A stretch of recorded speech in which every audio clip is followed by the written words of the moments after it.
हम लोग चल रहे थे से आवाज आ रही है। Yes sir. सेफ।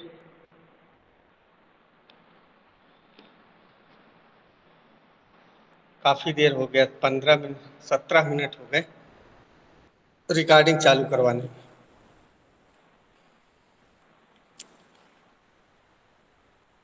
ये प्राचीन भारतीय धर्म ग्रंथों,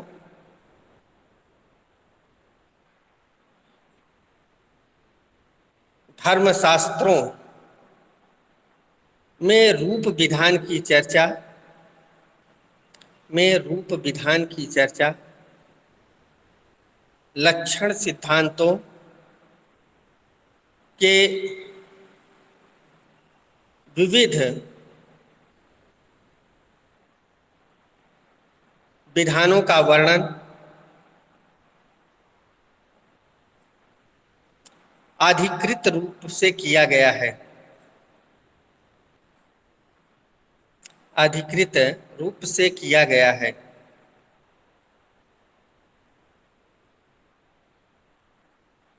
देवताओं, ऋषियों ऋषियों, गंधर्वों, राजा, सेनापति, पुरोहित, ब्राह्मण,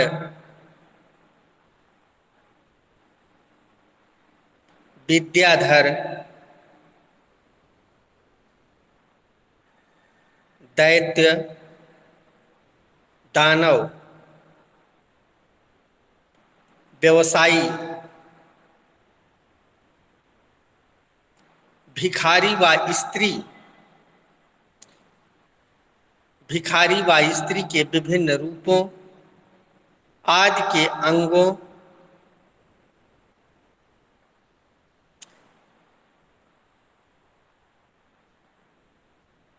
का विधि पूर्वक वर्णन किया गया है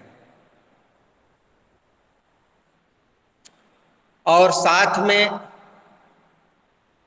उनके चित्रांकन के निर्देशानुसार सिद्धांत भी बताए गए हैं। सिद्धांत भी बताए गए हैं।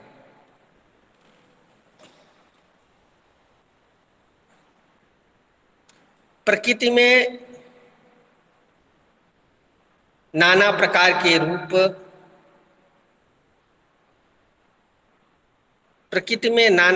के रूप व्याप्त हैं। चित्रकार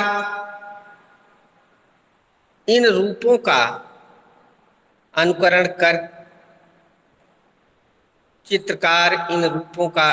कर इन्हें अपनी कृति में संजोता है।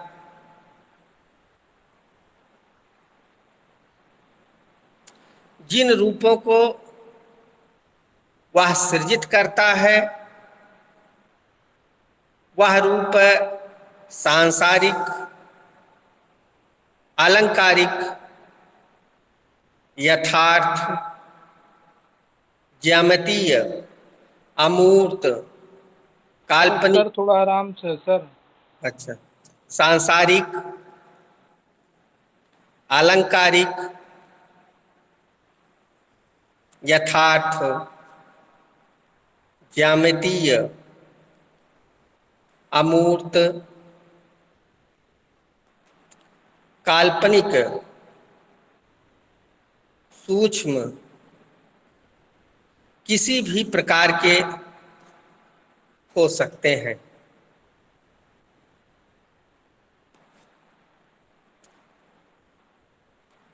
रूपों के गुणों के अनुसार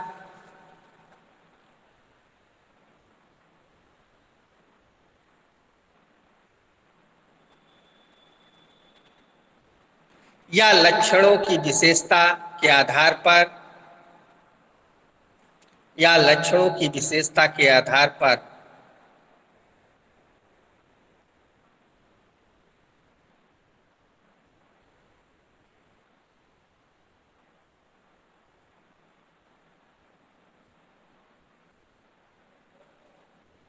रूपों का सृजन किया जाता है।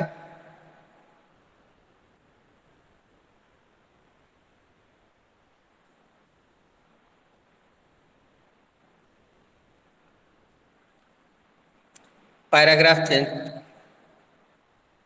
एक चित्रकार को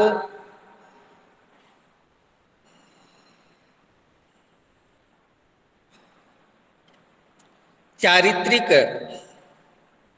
रूपों को समझना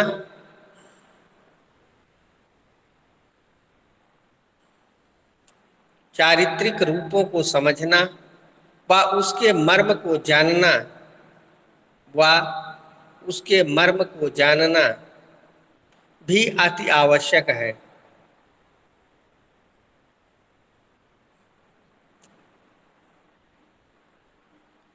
रूप भेद का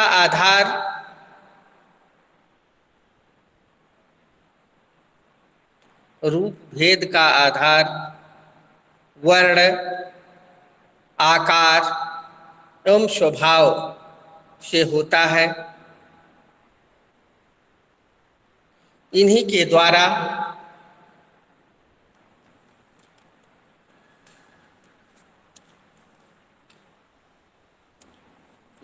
द्वारा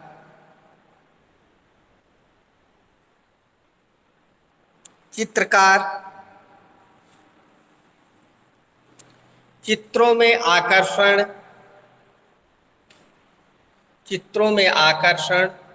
व सौंदर्य उत्पन्न करता है।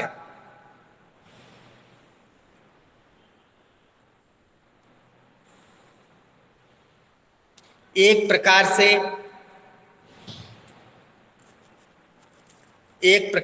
चित्रकला में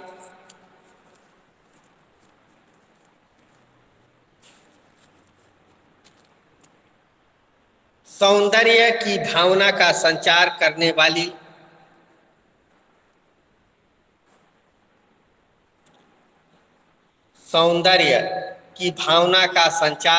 वाली भावना ही रूप है।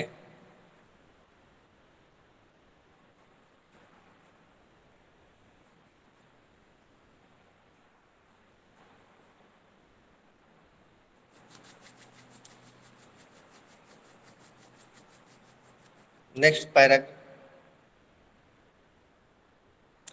रेखा के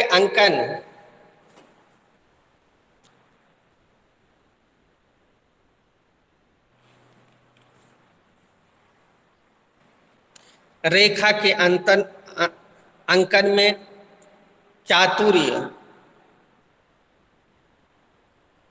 एक चित्रकार की विशेषता होती है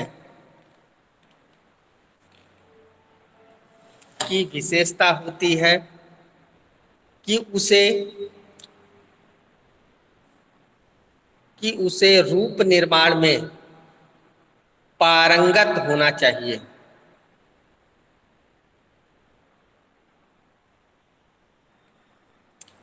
जैसे किसी राजा की आकृति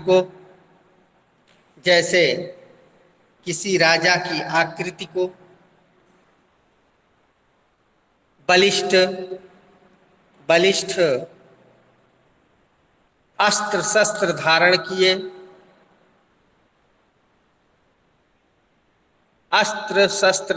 किए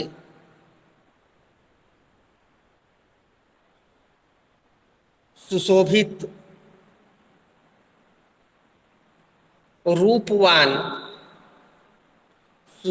रूपवान अंकित करना चाहिए।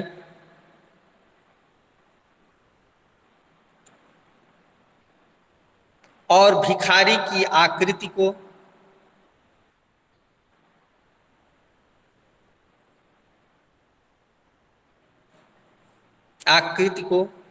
जीर्ण शीर्ण कटे फटे गंदे वस्त्रों को पहने, हाथ में भिक्षा पात्र सहित अंकित करना चाहिए।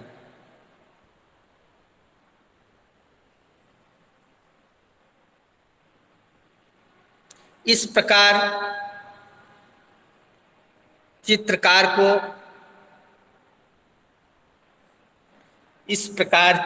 को आकार भिन्नता, कार्य भिन्नता एवं वेश भिन्नता द्वारा रूपों का भेद करना चाहिए।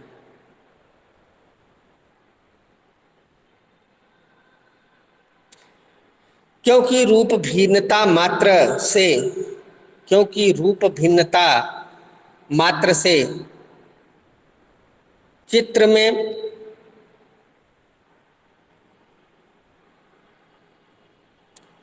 रूप का प्रमेद दिखाई पड़ने लगता है।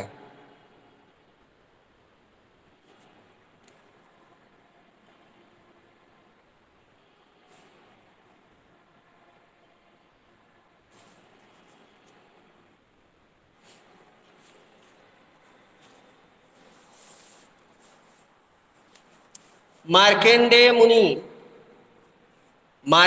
मुनि भी कहते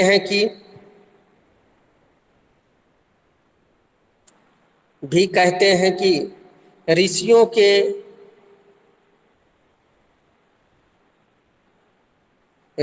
के गंधर्वों के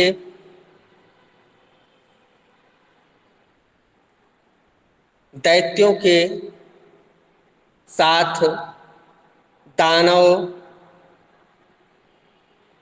के मंत्रियों के ज्योतिषियों के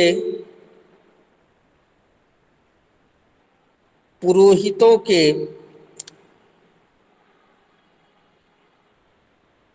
और ब्राह्मणों के चित्र भद्र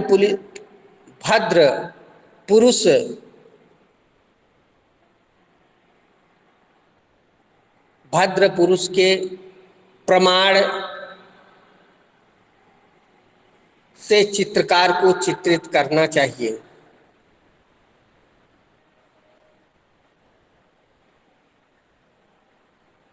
जैसे ऋषियों का चित्र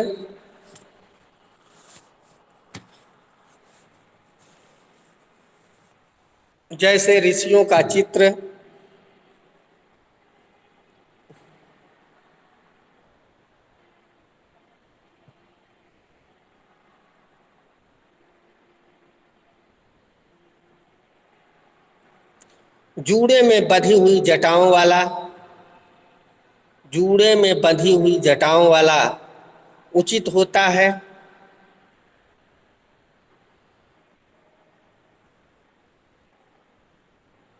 और मृग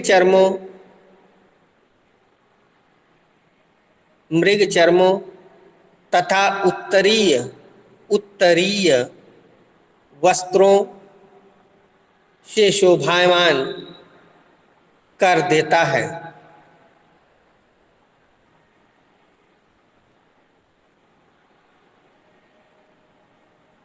ऋषियों के शरीर दुर्बल लेकिन तेज से युक्त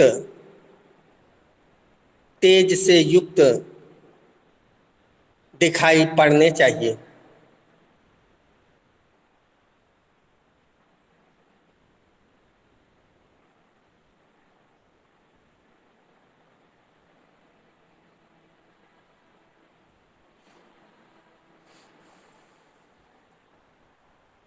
देवताओं और गंधर्वों के चित्र में मुकुट निषिद्ध है,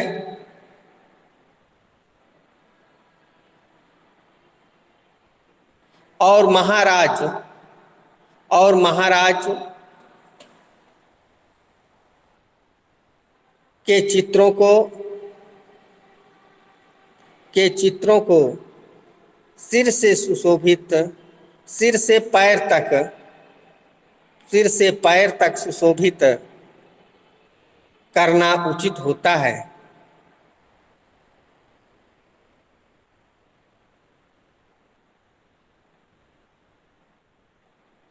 ब्राह्मणों को ब्रह्म तेज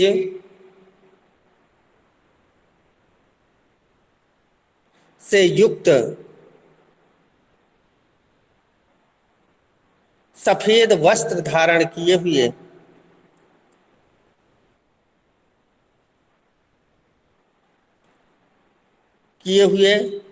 व मंत्रियों,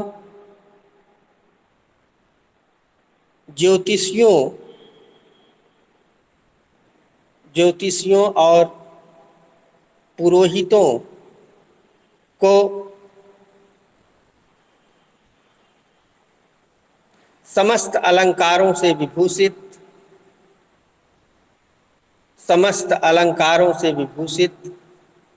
करके चित्रित करना चाहिए।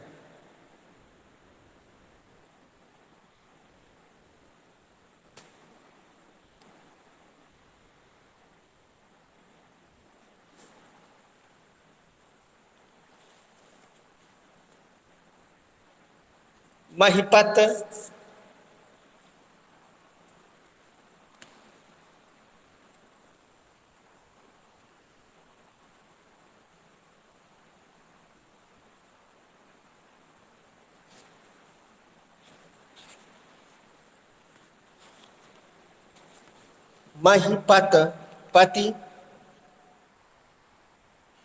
का वेश हर तरह से विकराल,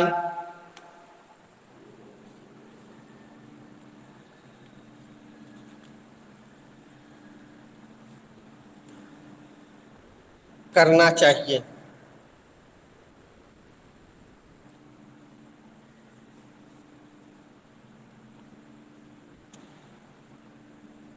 इस प्रकार जो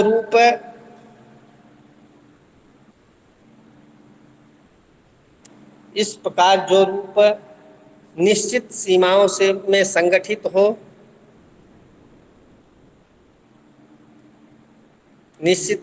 में संगठित हो, चित्र में सक्रिय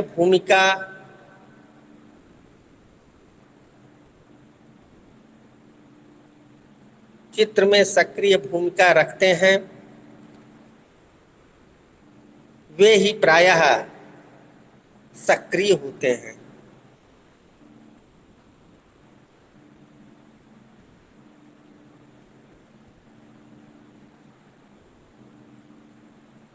और जो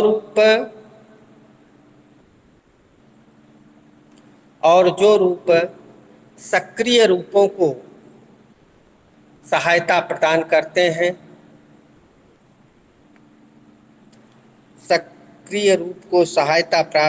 करते हैं, वे रूप सहायक कहलाते हैं।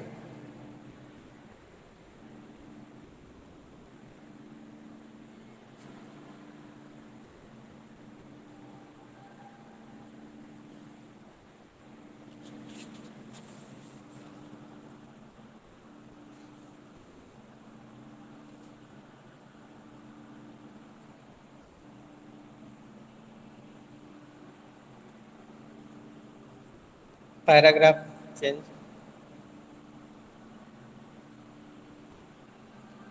चित्रों में जो रूप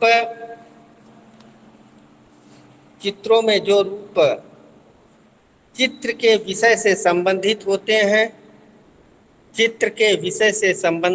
हैं, वे मुख्य रूप कहलाते हैं।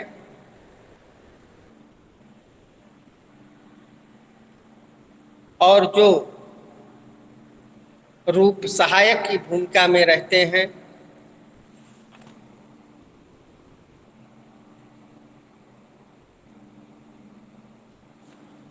और सहायक की भूमिका में रहते हैं, वे विषयगत रूपों को बल प्रदान करते हैं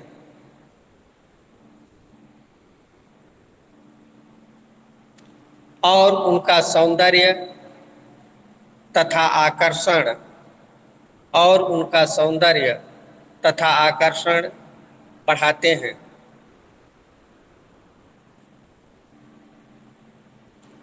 चित्र में हमेशा विषय सब्जेक्ट को ही महत्व प्रदान किया जाता है।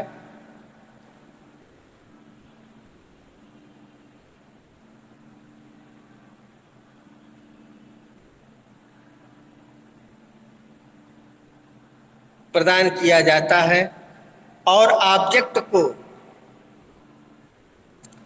ऑब्जेक्ट को कभी भी विषय से सुंदर नहीं बनाया जाता।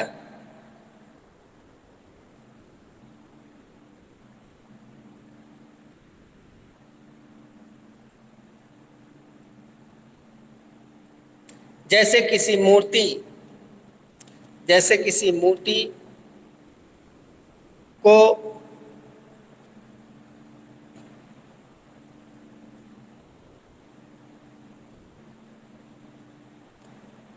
किसी मूर्ति को बनाने के पश्चात उसके पेडेस्टल चौकी को इतना अधिक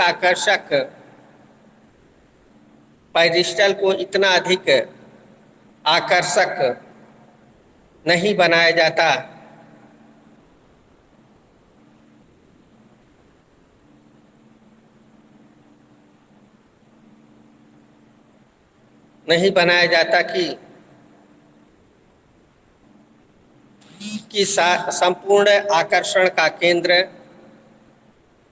कि संपूर्ण आकर्षण का केंद्र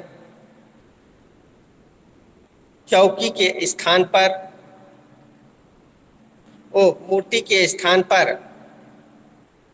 मूर्ति के स्थान पर चौकी पर हो,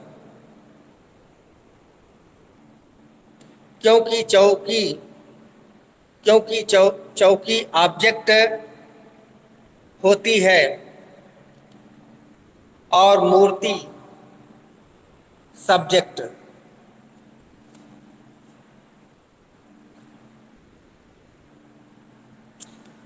जैसे रानी और दासी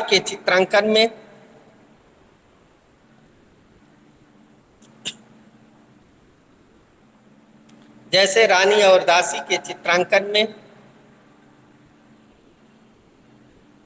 दासी को उतना सुंदर नहीं बनाया जाता। दासी को उतना सुंदर नहीं बनाया जाता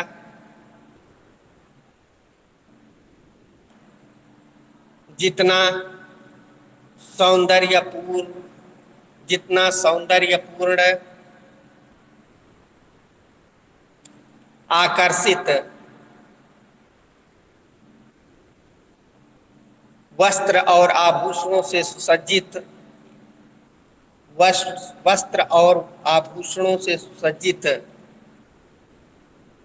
रानी को चित्रित किया जाता है।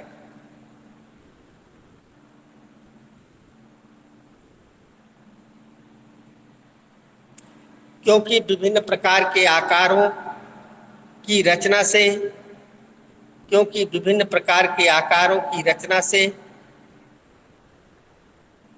रूपों का बोध होता है।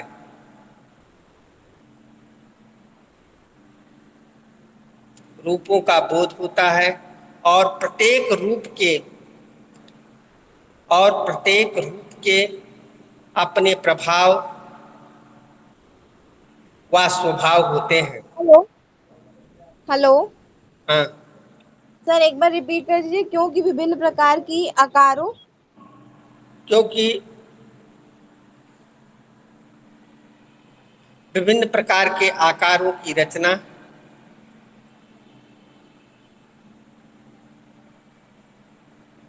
से रूपों का बोध होता है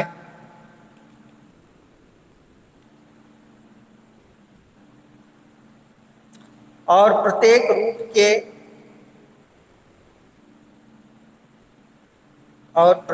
रूप के अपने प्रभाव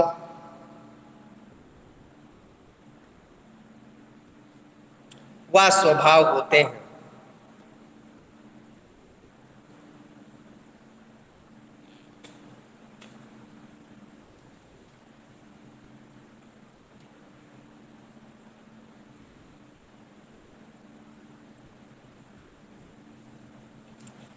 क्योंकि हाँ, व्यक्त करते हैं आकार भिन्नता तथा बनावट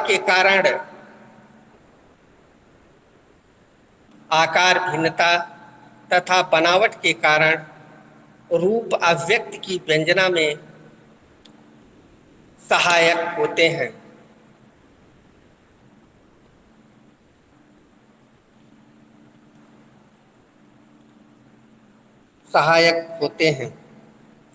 रूप के द्वारा ही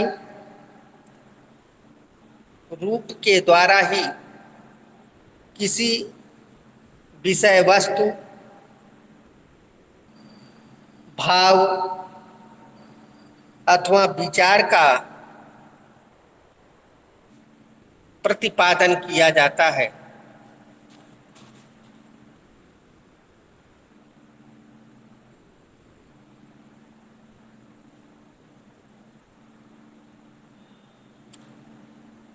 जैसे लयात्मक आकृतियों से कोमलता एवं सौंदर्य,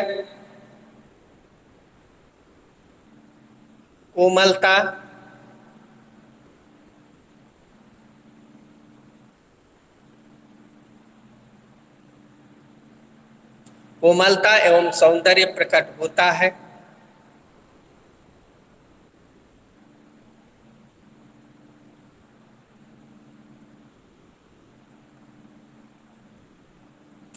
और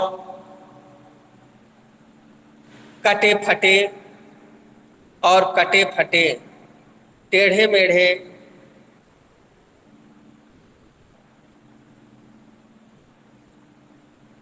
रूपों से व्याकुलता एवं संघर्ष के भाव प्रकट होते हैं।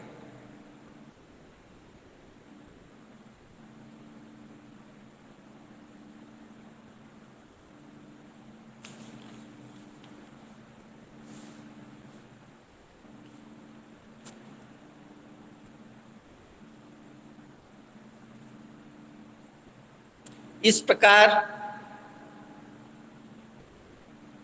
चित्रों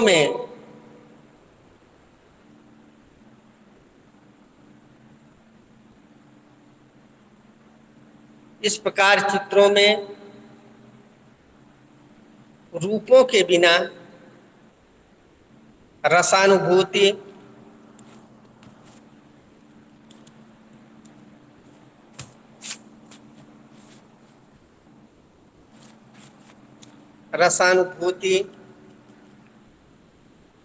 सौंदर्य, आनंद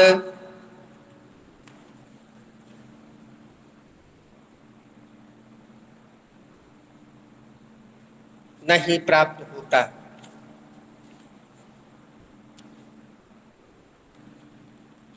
अब बैलेंस, संतुलन।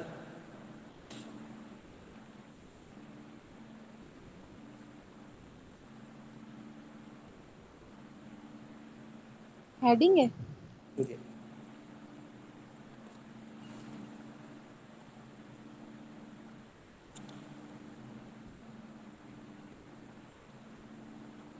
संतुलन के द्वारा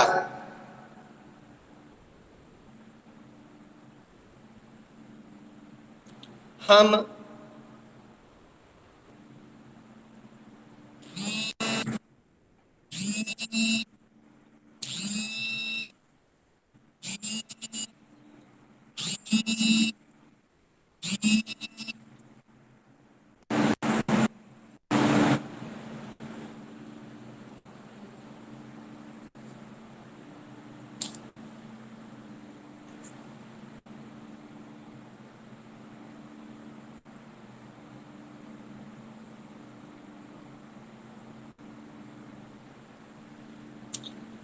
संतुलन के द्वारा हम चित्रण के सभी रचना तत्वों को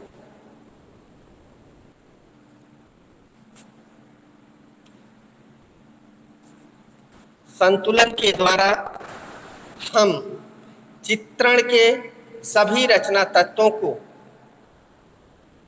चित्रतल पर इस प्रकार से व्यवस्थित करते हैं कि भार संपूर्ण फलक पर समान रूप से वितरित हो जाए।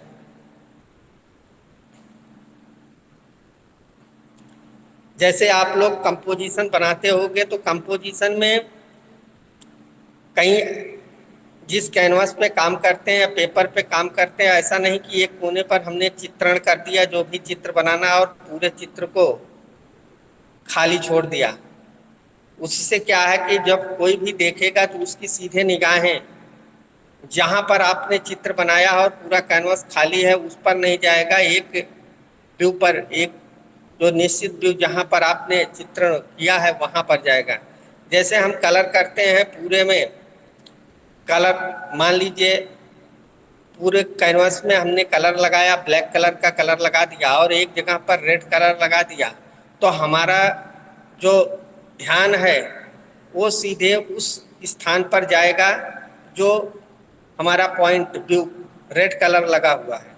यदि हम उसी रेड को एक दो स्थानों पर फैला देंगे तो हमारा ध्यान जो है पूरे कैनवास पर केंद्रित होगा। इस प्रकार से चित्र फलक पर या जो भी हम चित्रण करते हैं चित्रण तल पर, उसमें जो भी चीज़ें कंपोज करते हैं रेखाओं के द्वारा, रंगों के द्वारा, उसमें जो भी तत्व हैं रूप,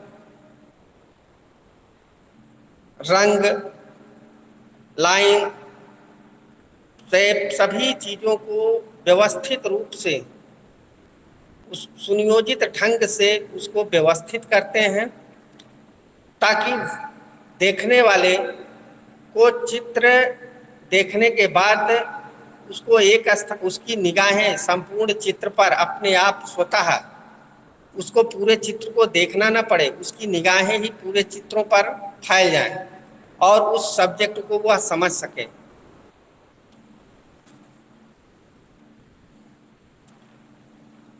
करते हैं कि समान रूप से वितरित हो जाए। भार को किसी एक ही स्थान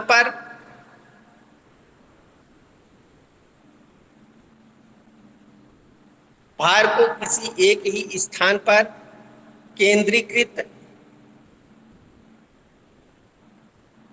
अथवा एकीकृत ना होने देना ही संतुलन का मुख्य उद्देश्य होता है।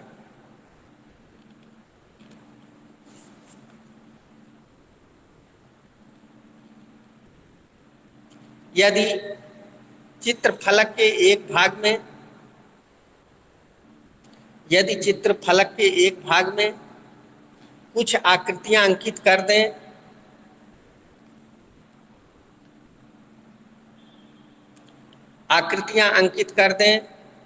और दूसरा भाग रिक्त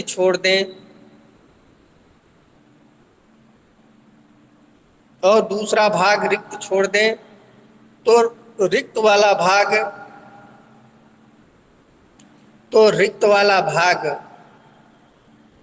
भारहीन प्रतीत होगा। भारहीन प्रतीत होगा और हमारी दृष्टि आकृतियों वाले स्थान पर जाकर रुक जाएगी।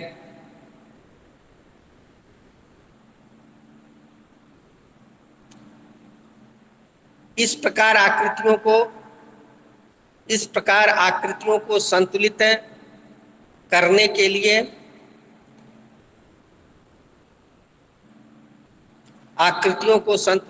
के लिए रिक्त वाले भाग में भी कुछ आकृतियों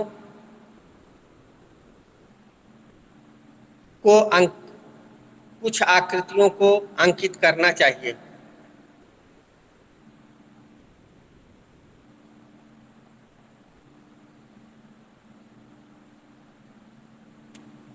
और यह भी ध्यान देना चाहिए कि मुख्य आकृति कभी भी चित्र के केंद्र में नहीं बनानी चाहिए।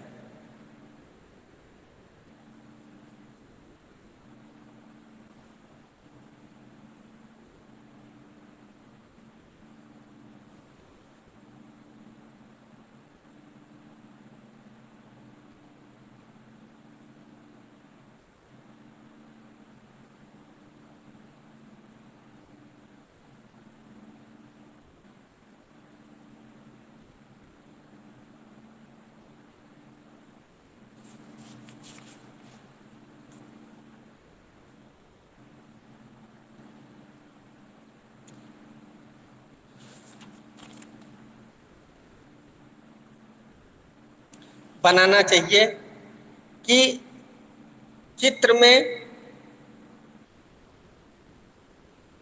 चक्षुष भार को, मतलब हमारी निगाहों चक्षुष भार को समान रूप से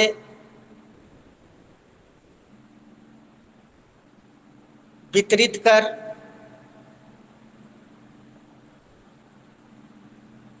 उचित रीति से संयोजित करना चाहिए।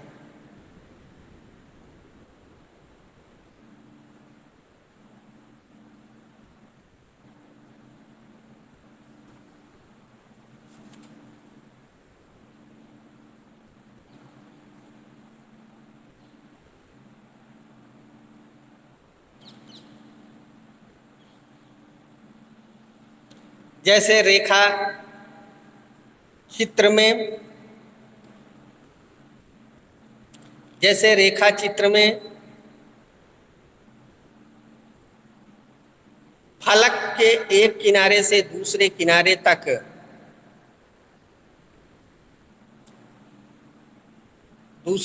तक किसी न किसी दिशा में विस्तार होना चाहिए।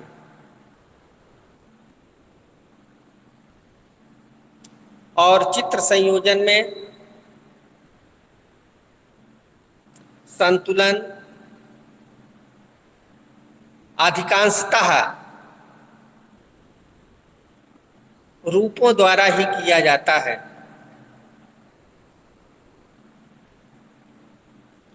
रूपों के द्वारा ही किया जाता है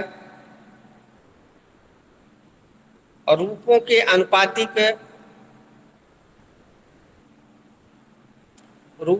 अनुपातिक अंतर के अनुरूप ही भार का अनुभव होता है।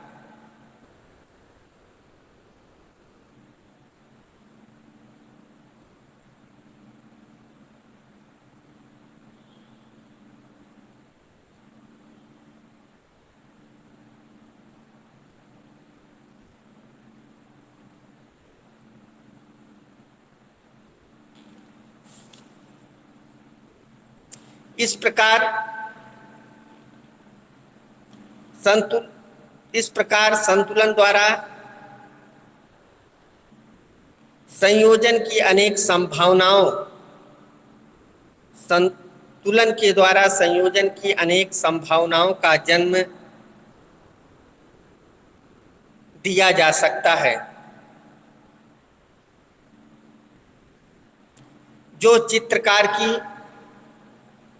जो चित्रकार की सूझबूझ, सृजनशीलता, सूझबूझ, सृजनशीलता, शैली, सौंदर्य बोध,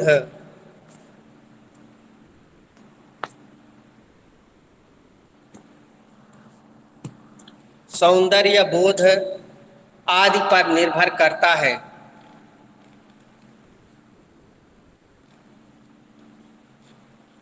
उचित संतुलन प्रस्तुतिकरण से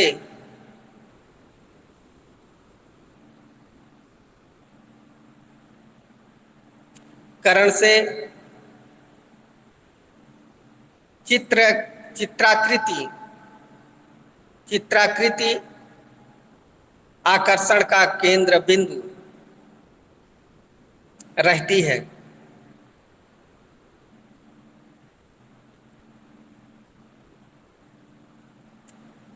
क्योंकि संतुलन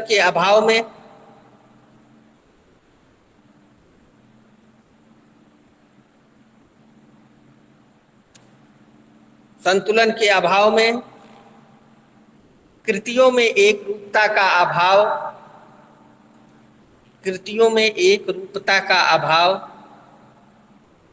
दिखाई पड़ता है,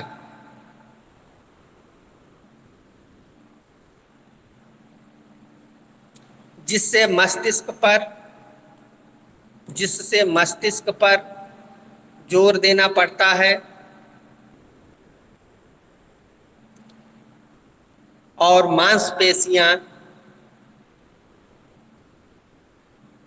मांसपेशियां थकान का अनुभव करती हैं।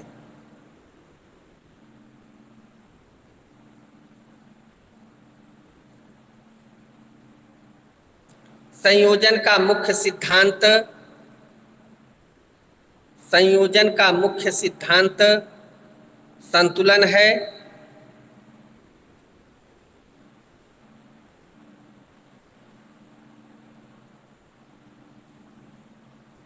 और भार का अनुचित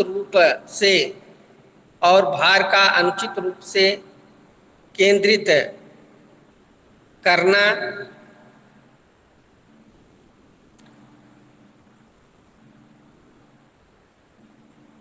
अनभिज्ञ कलाकार की पहचान है।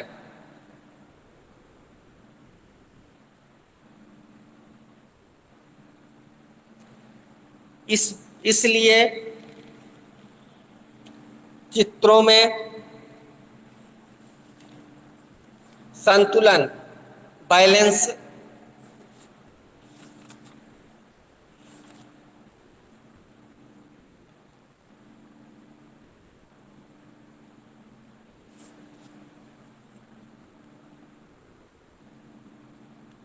की प्रस्तुतिकरण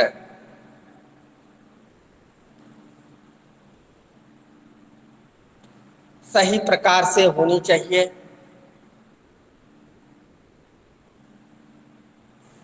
जिससे चित्र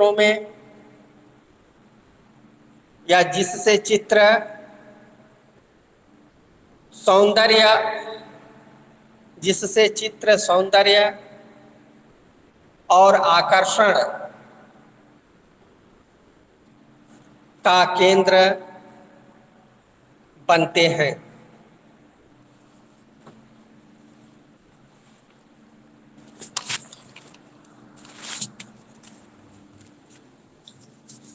इसके आगे भी है। इसके आगे है, हेडिंग डाल लीजिए, कल पढ़ेंगे। वैल्यूम, मूल, महत्व।